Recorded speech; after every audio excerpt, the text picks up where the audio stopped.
नमस्कार दोस्तों, एक बार फिर से आपका स्वागत है मेरे यूट्यूब चैनल निक्स इन्फोशाला में। जैसा कि थंबनेल में आपने देख ही लिया होगा, हम लोग बात करेंगे रोको की। रोको मतलब रोहित शर्मा और हमारे बहुत ही प्यारे विराट कोहली के बारे में। रोहित शर्मा भी बहुत ही प्यारे हैं हमारे लिए, इन्होंने बहुत कुछ दिया है हमारे देश को। तो हम बात करेंगे भाई क्यों इनका रहना टीम में ज़रूरी है। क्यों जो लोग ये चाहते हैं कि रोहित शर्मा और विराट कोहली रिटायरमेंट ले लें वो गलत है, उन्हें ये समझना पड़ेगा। पहली बात मैं ये बताना चाहूँगा कि आपने कभी दोनों की सेंचुरीज़ को कंबाइन किया है? नियर अबाउट 90 सेंचुरीज़ दोनों मिलके लगा चुके हैं। क्या ये आम बात है? क्या हर कोई इतनी आसानी से सेंचुरीज़ बना लेता है जितनी आसानी से ये लोग बनाते हैं?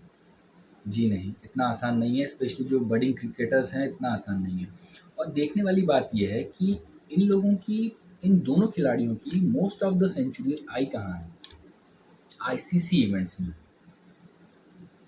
इसका मतलब क्या है? आईसीसी इवेंट्स मतलब मोर प्रेशर, बहुत ज़्यादा बर्डन लेके खेलते हैं ये दोनों खिलाड़ी। ऐसे इवेंट्स में अगर ये परफॉर्म कर रहे हैं तो इससे आदमी का कैलिबर पता चलता है कि उसमें कितना दम है, कितना स्टेमिना है।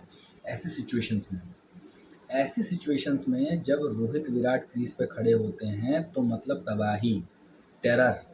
अपोजिट टीम्स आधा कॉन्फिडेंस तो लूज़ कर जाती हैं, आधा मैच हार जाती हैं इनके खड़े होने से।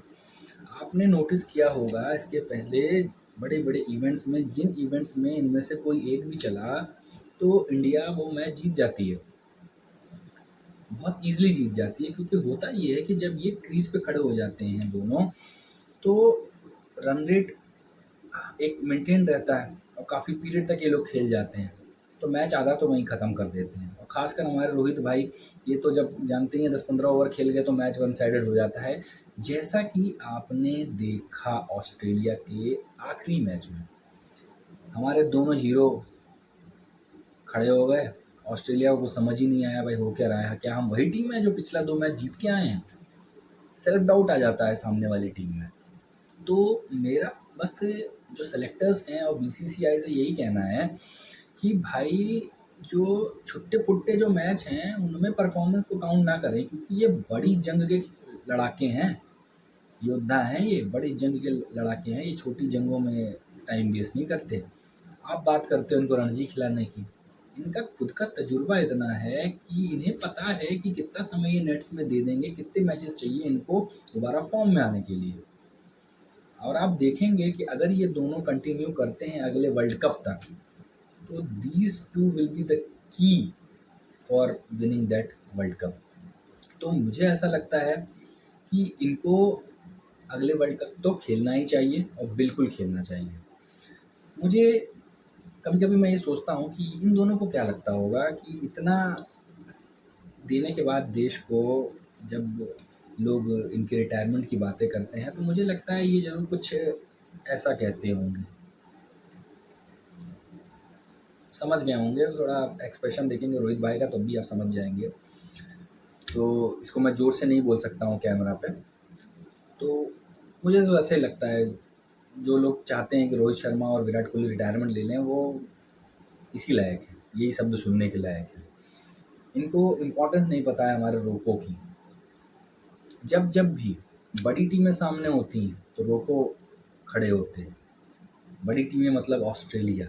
कुछ ही खिलाड़ी हैं जिन्होंने ऑस्ट्रेलिया को पस्त किया है, जिसमें से हमारे मास्टर ब्लास्टर सचिन तेंदुलकर साहब हैं, युवराज सिंह एंड देन रोको।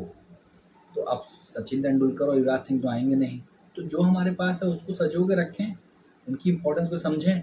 अब आप चाहते हो कि सडनली आप कोई न्यू कमर ले आओ और सोचो कि ऑस्ट्रेलिया में डोमिनेट कर जाए, तो नहीं कर सकता। उसके लिए दिमागी रूप से बहुत स्ट्रांग होना पड़ेगा, स्किल से बहुत स्ट्रांग होना पड़ेगा, जो कि भरी पड़ी है इन दोनों में। और नए खिलाड़ी को वो लेवल लाने में समय लगेगा। तो 2027 तक तो ये सोचें ही ना कि ये दोनों जाएंगे कहीं, और ये दोनों जाने वाले भी नहीं है भाई, बहुत मेंटली स्ट्रांग है। कितनी भी बेइज्जती कर लो ये जाएंगे नहीं, खेल के जाएंगे अगला वर्ल्ड कप। और भाई क्यों ना खेलें? रोहित शर्मा ने तो अपनी फिटनेस को भी सुधार लिया है कि मुझे खेलना है, ये इससे वो शो कर रहे हैं कि मुझे तो खेलना ही है। आप दिमाग से निकाल दो सेलेक्टर्स कि मैं हटूंगा। और लास्ट के 2 मैचों में परफॉर्मेंस देख लीजिए ऑस्ट्रेलिया में इनकी। ऑस्ट्रेलिया में परफॉर्मेंस करने का मतलब समझ में आ रहा है आपको? इंडिया जैसी पिचें नहीं होती हैं वहाँ पे, सीधा बॉल बैट पे आ रहा है, आराम से खेल रहे हैं। वहाँ आपको रुक के समय बिताना पड़ता है, बाउंसी पिचेज़ होती हैं, कहीं के अनइवन बाउंस होता है। Plus Australian bowlers, Mitchell Starc and Hazlewood, ऐसे बॉलर्स के सामने सेंचुरी लगाई है लास्ट मैच में। उसके पहले मैच में भी इनिंग्स बहुत अच्छी थी, जो थोड़े से गड़बड़ाई है। और मुझे लगता है अगर ये सीरीज़ जो ऑस्ट्रेलिया में अभी इंडिया हारा है, अगर ये 5 मैचेस की सीरीज़ होती तो इंडिया 3-2 से जीत जाता है ये सीरीज़, रोको की वजह से। तो बिल्कुल टेंशन ना लें और इन दोनों खिलाड़ियों को इस तरह से लेके चलें कि ये अभिन्न हिस्सा हैं अपनी टीम का और इनको रहना चाहिए। इनके रहने से सामने वाली टीम का मनोबल तो गिरता ही है, अपनी टीम के बाकी सदस्यों का मनोबल बहुत बढ़ जाता है। ये बहुत इम्पोर्टेंट चीज़ है कि आप देखेंगे कि अगर ये दोनों रहते हैं तो आप other players like Shubman Gill, KL Rahul, other bowlers, fielders, सबकी परफॉर्मेंस को इम्प्रूव पाएंगे।